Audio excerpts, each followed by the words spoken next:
Hey, I'm Alex Radcliffe from Board Game Co. And I am Ricky. Today we're reviewing Forest Shuffle from Lookout Games. Forest Shuffle is a 2 to 5 player game, I believe a 2 to 5 player game that takes roughly an hour, in which players are trying to get as many points as possible. Ricky, do you want to explain how to play the game? Sure. In the beginning of the game, you start with a hand of cards. You can either play a card, paying the cost on the top left corner, Like this. So this card over here, for example, costs 1. or alternatively, you can draw 2 cards from either the deck. Or the field. The field. I don't know if it's called a meadow or a field. I don't know what it is, but either way, from the board over there. So for example, over here, let's say I want to go ahead and play this beach card, because you do need to have trees first in play. So I have a beach card over here. That costs 1, and it's going to give me a card draw when I play it. That's an activated ability, and it's going to be 5 points if I have at least 4 beaches in my forest by the end of the game. So I'm going to go ahead and play that, and then I'll go ahead and discard a card. So I'm going to go ahead and take a look at my cards over here, and I'll discard a horse chestnut over here onto the field like so. Then from there, Ricky, it's your turn. You can go ahead and take your turn. Okay, let's see. Oh, I apologize. I forgot to draw a card. Why would you draw a card? Because I played the beach. Oh, yeah, right. Okay, let's see. I'm just checking a little few And things. we're not actually going to play a full game here. We'll just take a few turns back and forth to show you how this goes. Okay, I'm going to just draw 2 cards. Ricky's going to draw 2 cards, choose and draw them from the deck as opposed to the field. Satisfying, which I can't do. From there, I'm going to go ahead, my turn, and I'm going to go ahead and play a card. Let me just take a look at what I have over here. I have that one and that one.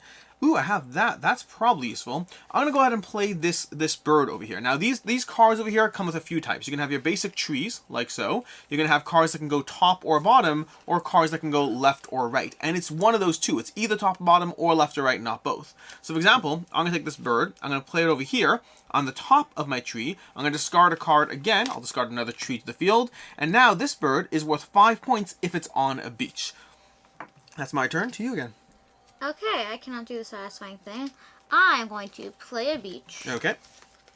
And then I am going to... Discard a card. Yes, I have to pick a card. Discard a great spotted woodpecker and penny bun. Okay, and then go ahead and draw a card. Yes, I will draw a card. From there, it's back to my turn. I'm going to try to show you another aspect of the game, if I can, but I need to go ahead and get... What? I'm going to try to do this. I'm going to go ahead and draw a card, and then draw a card. I want to make sure you see at least one more thing before we call it a day. Ooh, beautiful. I drew a card that won't let me do it. No, excuse me. Your turn. Okay. Well, I want to have fun. Okay, so I am going to play the fire salamander and discard a card of my choosing, obviously. Yep. I'm going to discard this. Perfect. On my turn, I'm going to go ahead and play a roe deer. So a roe deer costs 2, and it has that type. And this over here specifically has a bonus that only comes into play. That little binocular symbol means you only get that card draw if I pay for this card with cards of the same type. So for example, I'm going to go ahead and play these 2 over here that both share a type, 1 and 1. With that, playing these over here to the field. And that means because I matched the bonus, I'm going to go ahead and get a card draw. And I have the roe deer. And in my case, I'm going to go ahead and I'll just draw from the top of the deck again. Your turn, Ricky. Yep, I'm going to do a little check thing. So right now you can start to get the feel for the fact that when you play a card, you are either able to play a tree, so any tree paying its cost, or you can play a card to the top, bottom, left, or right of the tree, and again, always paying their cost if relevant. Many cards will be free, so for example, this butterfly over here is free and will give you points based on the number of butterflies you have. And the last thing you can do is you can play a card face down as a sapling, where it'll still count as a tree for its symbol, but it won't otherwise have any cost and won't give you any points. Wait, can you put things around a sapling? Yeah, absolutely. Cool. I wanted to do something really cool that required either 2 turns for me to have a very specific card. But we don't. I don't. So it's time for you to go. I know. You can take your cards you put off to the side earlier if you want. If you want to prove a point. Well, I need those specific cards. I will show those in a minute. Okay, go ahead. But, okay, let's pretend I had this tree here. And then I put this card under it. Okay, perfect. This card is the tree fern card. It gives you 6 points per lizard, and I also have a lizard over here. So Yep. that would give me 5 points for this and then 6 points for this. So together, these are 11 points. And if you could get those other fire salamanders, if you got 3 salamanders, that'd be 25 points for the salamanders, and it would be 18 points for the lizards, for a total of 43 points for that alone. But that is basically how you play Force Shuffle. Now, endgame is going to be triggered by the fact that when you start the game, you're going to put the 3 winter cards. There are 3 cards that effectively say winter on them. You're going to put one about 2/3 of the way down, and the other 2 shuffled into the bottom third. And that means that around 2/3 of the way through the deck, you're going to get your first warning of winter is coming. And then as you continue to play, you'll draw 2 more winter cards, and when the 3rd winter card is drawn, the game will end right away. It's also worth noting that over here in the meadow, if you ever have more than 10 cards in the meadow at the end of your turn, you discard all the cards out of the meadow and no one can get their hands on them, and you're also limited to a hand size of 10 cards, and if you you can't draw more than that, unfortunately. You're limited to 10 cards. And with that, Ricky, Just know something funny. are you ready to talk about our opinions of the game? Yep. Also, I just know something funny. The lizard over here is the exact same as the lizard on Greenland. On Greenland. That is intriguing. I'm intrigued by that. Good catch. Also, how many times have you played? This game, I've played this, I think, 5 times now. Oh, Why? just curious. Well, the one time I knew of him playing it, and then the 2 times that we played it, every single time the last winter card was in the last 3 cards. Oh, you're right. Because, yeah, you're right. My first 2 plays of the game, the winter card was the last of the cards. The last, not the second last, not the third last. The very last card in the deck was the 3rd winter card. I think my 4th time playing was again with you, and that was the last 3. Second to last. Yeah. In any case, with that, let's go ahead and talk about our opinions of the game. This is Force Shuffle. Ricky, what do you think about the game? I really like the game, and I do not recommend it to someone who hates math. That's a very fair point. So, Force Shuffle has a bunch of things going for it, but the first thing is, at the end of the day, there's a million ways to score points in this game. Not actually a million, but there's a lot of ways to score points. You're going to have a bunch of tree cards, all the trees giving you different criteria for how they score points. But then the way you surround the trees, there are so many combinations. Everything scores for everything else. There'll be cards that give you card draw whenever you go out and play a card in the bottom of the tree. There'll be cards that give you card draw when you play a card to the top of the tree. There'll be cards that give you points for having cards in the bottom of the tree. And depending on the engine of cards that you build out, that's going to drive how you try to go ahead and find certain cards that work for your engine, the things you can do that get progressively crazier. This is a game where you can have as few as 100 points and call it a day and get to the end of the game. Alternatively, it's also a game where you can have as many as 300 plus points and just completely just have a ton of points for managing to cascade combos. Again, those lizards are a good example. You have 43 points from potentially like 5 or 6 cards, and by the time the game is done, you can expect to see anywhere, and it depends on player count to a degree, by the time the game is done, you can expect to see anywhere between, I don't know, 30 to, I'd say between 20 to 50 cards in your engine, depending on the player count you're playing at. And so that's a lot of cards and a lot of ways for things to cascade. Yep. One example, which I very much like and used the first time I played the game, is these 3 cards. These cards over here, go ahead. This card is the silver fir. You get 2 points for every card attached to it. This is a European hare. If I put this European hare, it's 1 point per European hare, and any number of European hares can be placed in that spot. So I could also do this, and again and again and again. So it's a card that allows you to place an infinite number of cards in the same spot on a tree that gives you points for having cards on it. And there are so many examples of ways that combines even further. You're going to have foxes. Are you going to show the fox? Yeah. Go ahead.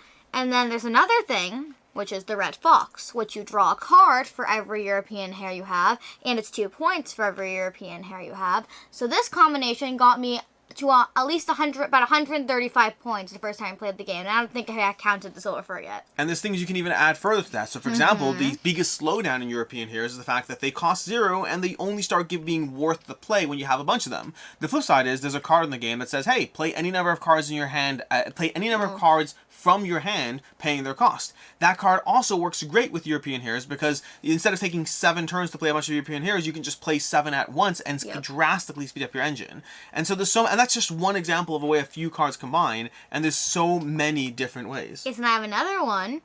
The common toad is similar to the hare. If you it goes on the bottom of the tree, and you can put another one on there. Only one other, but still, it's a doubling card. Yeah, throwing a bunch of those under your silver flora while having European hairs left, right, and center, and then possibly throwing a bunch of butterflies up top, and maybe some cards that reward you for having a bunch of butterflies, and maybe cards that give you card draw whenever you play a card on top of the. There's so many things you can do in this game, or even more. There's another card that lets you draw a card whenever you play an animal card. So you combine the mole with the European hare, play 7 European hares, draw 7 more cards, get a whole bunch of points. This game is just all about point comboing. And again, we're just giving you one example from so many different ways for you to try to build out your engine. There can be trees that reward you for having other trees. There's going to be trees that reward you for having the same tree. There's going to be animals that want to see, animal variety. You're going to have bats that want to have a variety of bats in your trees. You're going to have other cards that want to see bats in the tree and give you 15 points if you have a matching bat. 15 points for one card is absolutely a huge amount, but you still have to be mindful of trying to get all the other cards you need to play out the thing. Overall, it's a quick-moving, fast-moving game that just gives you a lot of opportunities for point scoring in a fairly short time. I mean, the box says an hour. I think it could be an hour if you're playing at higher player counts. At lower player counts, at 2 to 3 players, you can probably knock out a game in 45 minutes or less even. The game moves quickly and just lets you do a lot of things along the way. Any other things you like?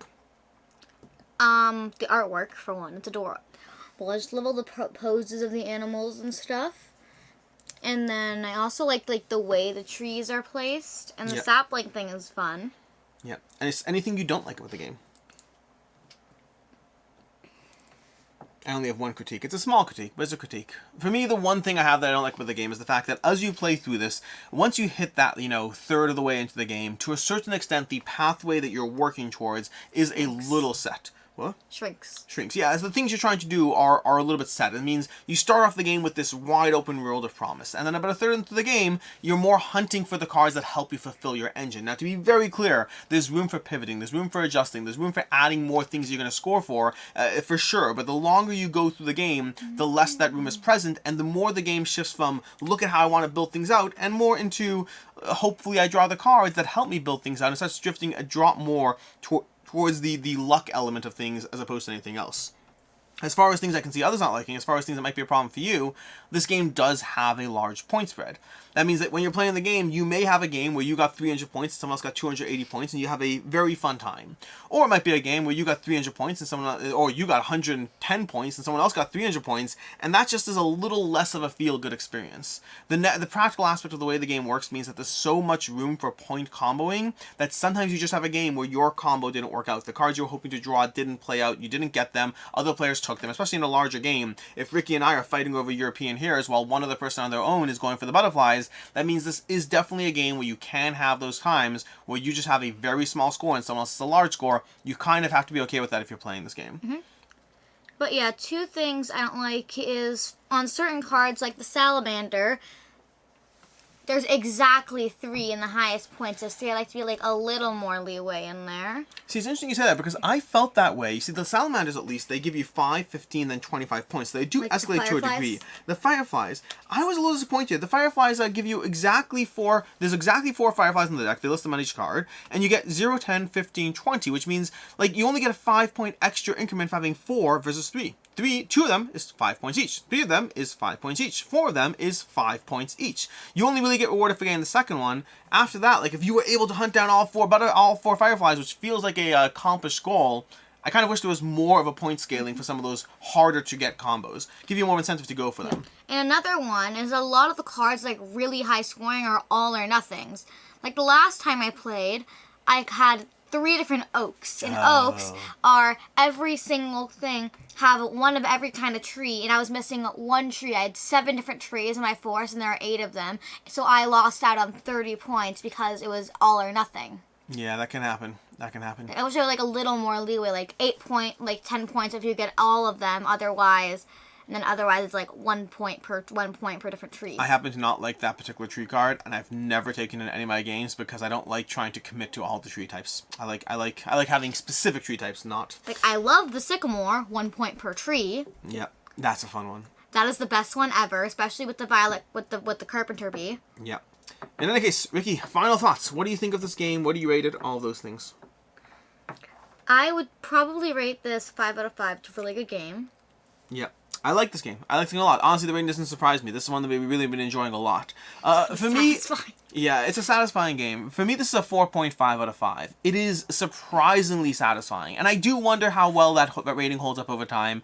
It's one that I don't think the game it's interesting because I don't really have a lot of complaints or critiques about the game. Possibly that point spread aspect or the fact that you're a little bit, stuck in the game once you go through it. But for me, this is just such a ridiculously fun time. It's a game that gives you so much opportunity to just have rewarding point scoring combinations in a way that I enjoy. So for me, it's a 4.5 out of 5. 4 Shuffle absolutely took me by surprise. I started playing this and I wasn't overly impressed, and the more I started playing cards, the more I saw things come together, and just it became a better and better game the more time I spent with it and the more times I played it. This is one of those games that has grown on me every single play. And I find for me, one of the biggest weaknesses I have in gaming nowadays is that I'll start off with the first play of a game and I'm really excited, and I get second, third, fourth, and I'm like, it's okay, it's good, but it doesn't hold up for me.